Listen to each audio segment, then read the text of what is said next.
update guys, mga kabiyahe, Morong na tayo, Morong area na. Yan, paalala ulit sa mga mahilig bumiyahe, mahilig motor. Doon kasi guys, mga kabiyahe sa Marilaki, maraming naglipa na dyan na vlogger sa tuwing Sabado at Linggo.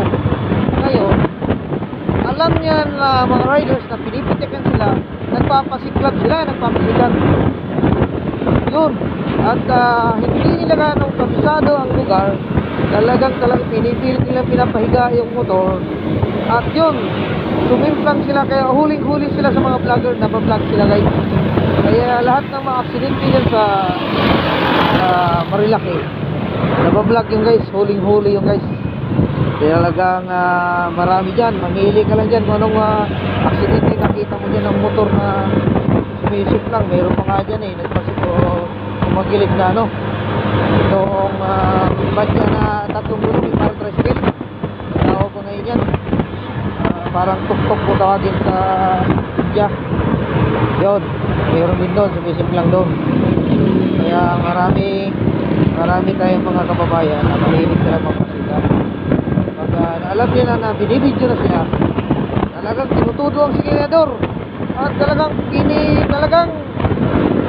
ikaw na lang pag nakita mo, kala mo talagang nakahiga na talaga pag sumubra na talaga nakahiga, hindi na talaga race track yung daanin mo, pero mapiting pato-pato yan, alam na saan papunta ka.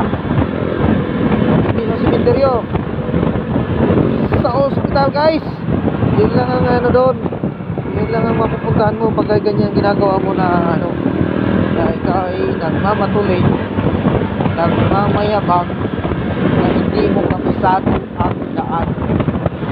Ayan, isa po yan sa paalaala ni biyahe ni Nat. Para lang yan sa ating kalaman, bakit ang daming sumisip lang dyan sa Marilaki. Kaya guys, payo ay sundin nyo lang, pakinggan nyo lang yan, para kayo ay walang mangyayari at maayos ang iyong pagpunta sa Marilaki. Kumain lang kayo, trip ng kain, at trip ng kape-kape, at trip ng mga picture taking, or kung ano mang inyong gustong gawin.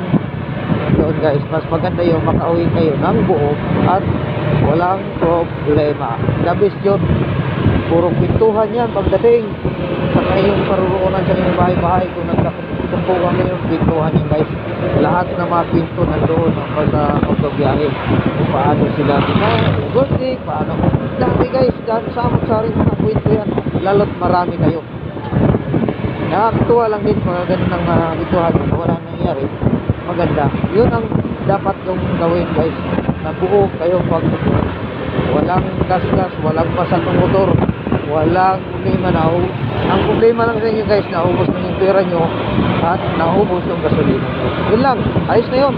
At least kikitain natin yung sunod na pagkakataon pag tayo naman may mga trabaho na magandaan, pagsisipag tayo, kung may negosyo yun, labis mo guys. Tayo biyahe ni Nats. Huwag nyo kalimutan guys, subscribe na lang or follow sa ating Facebook page at sa ating YouTube channel. Mag-subscribe kung nagugustuhan nyo guys, i-share nyo lang at comment or like. Pero pag hindi nyo nagustuhan scroll nyo lang, wala na problema sa akin. Kasi sa paglibang lang naman ginagawa natin, hindi yung talagang hanap buhay na. Pero pag wala akong trabaho guys, pwede ko gawin hanap buhay. Talagang pagkagaan ko talagang gagawin ko na talaga yung trabaho yun. Naman matiwasay, kumita at mabuhay ng marami, diba? Pero ngayon, pag kumita ka ng marami, pag sinerte ka, marami na tayong matutulungan yung mga hindi narating ang tulong sa kanila na sa mga kabundukan.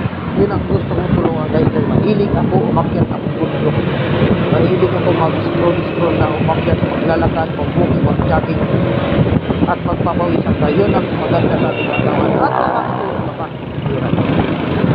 Ayun guys, ito pag may pira-pira kong konti, pinakita nga dapat tulong na rin ako kahit may pira naman akong konti, ating mga alaw-allowance, iipon natin, i-share natin yan guys. Sunod na pagkakataon guys, gagawin natin yan.